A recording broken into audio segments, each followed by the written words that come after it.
तो पिछली बार हमने देखा कि गैलेक्टिक पेट्रोल और जी फाइटर्स मोरो की फोर्स का सामना करने के लिए एक साथ आते हैं।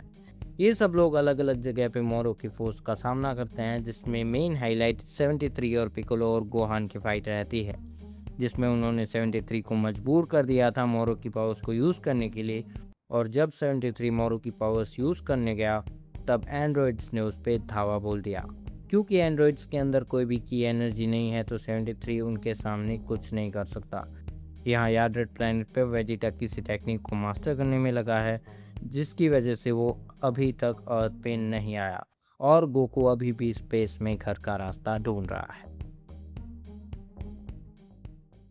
मोरो के अटैक के बाद अब पूरी दुनिया जैसे बैटल ग्राउंड बन चुकी है और यहाँ लुकआउट पे बुलमा इन सभी को बैटल्स दिखा रही है, जिसमें सबसे पहले हमें क्रिलिन की बैटल देखने मिलती है, जिसमें हमें पहली बार में देख के लगता है कि क्रिलिन शायद हार रहा है, लेकिन वो बड़े ही स्मार्टली इस सिचुएशन को हैंडल करता है और इस मोटे को आराम से हरा देता है। यहाँ इन लेडीज़ ने मास्टर रोशी की हालत ख़राब कर रही है और मास्टर रोशी को इनसे लड़ने में परेशानी हो रही है। तो क्रिलिन कहता है आपने तो जीरिन को एक बार पंच मार दिया था, तो आप उस पावर के साथ इनसे क्यों नहीं लड़ते। तो रोशी कहते हैं कि वो कॉन्सेंट्रेट ही नहीं कर पा रहे, बुढ़ा अपनी हरकतों से बाज नहीं आएगा।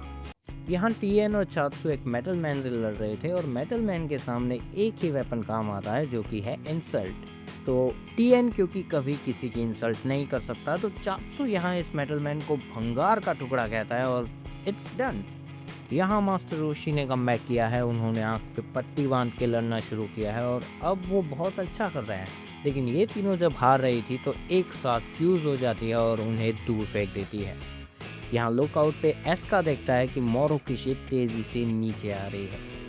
यहाँ फील्ड पे 17 और 18 इन दोनों को बुरी तरीके से मार रहे होते हैं, तभी मोरो वहाँ पे आ जाता है।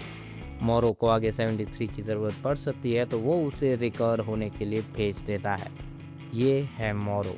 इसकी की एनर्जी ऐसी है जैसे हज़ारों लाखों सैकड़ों लोग एक साथ मरने से पहले चिल्ला रहे हो, और ये प्योर ईवल है। मोरो उनसे गोकू और वेजिटा के बारे में पूछता है कि वो दोनों अभी तक नहीं आए, तो गोहान उसे बताता है कि वो दोनों तो आ जाएंगे, लेकिन जब तक वो नहीं आते तब तक यहाँ पे मौजूद फाइटर्स की जिम्मेदारी है अर्थ को प्रोटेक्ट करना।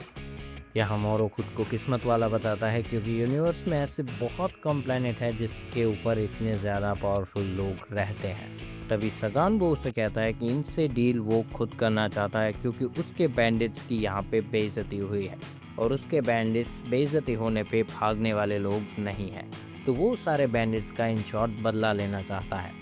तो मोरो उसे लड़ने की इजाज़त तो दे देता है, लेकिन एक शर्त पर कि वो इन सभी को जिंदा रखेगा। यही कहते हुए वो उसे एक पावर बूस्ट देता है। सगान वो 17 पे अटैक करता है, वो रुकता नहीं है, तो बाकी सब लोग भी उसकी मदद करने के लिए आते हैं, लेकिन सगान वो गोहान और 17 को पकड़ के घुमा देता है और बाकी सबको दूर पटक के इनको भी ज़मीन में पटक देता है। दूसरी तरफ टीएन और चात्सु देखते हैं कि यामचा थोड़ी सी मुसीबत में है, क्योंकि वो जुयोगी से अकेला लड़ रहा था। जुयोगी यहाँ पे बैंडिट्स का एडवाइज़र है और थोड़ा सा पावरफुल भी है, तो अब ये तीनों मिलके जुयोगी से लड़ेंगे। गोकू यहाँ पे स्पेस में भटक रहा है, अर्थ को ढूंढ रहा है और उसे कुछ की सिग्नेचर्स भी महसूस होते हैं, लेकिन वो बहुत ही ज़्यादा वीक है। तभी उसे एक जाना पहचाना की सिग्नेचर महसूस होता है और ये की सिग्नेचर किसी और का नहीं बल्कि क्रिलिन का है। गोकू उसे लॉक करता है और सीधा ही अर्थ पे टेलीपोर्ट हो जाता है और वहाँ आके क्रिलिन से माफ़ी मांगते हुए कहता है कि माफ़ करना, देरी से आने की अब थोड़ी सी आदत हो गई है। तो अब जबकि गोकू यहाँ पे आ चुका है, तो क्या हमें मोरो वर्सेस गोकू अगले चैप्टर में देखने को मिल सकता है? और ऐसी कौन सी टेक्निक है जिसे मास्टर किए बगैर वेजिटा अर्थ पे आना ही नहीं चाहता? और तो और गोकू ने जितनी भी ट्रेनिंग की है, क्या मोरो को हराने के लिए वो काफ़ी होगी? इन सभी सवालों का जवाब आपको अगले चैप्टर में देखने को मिल जाएगा।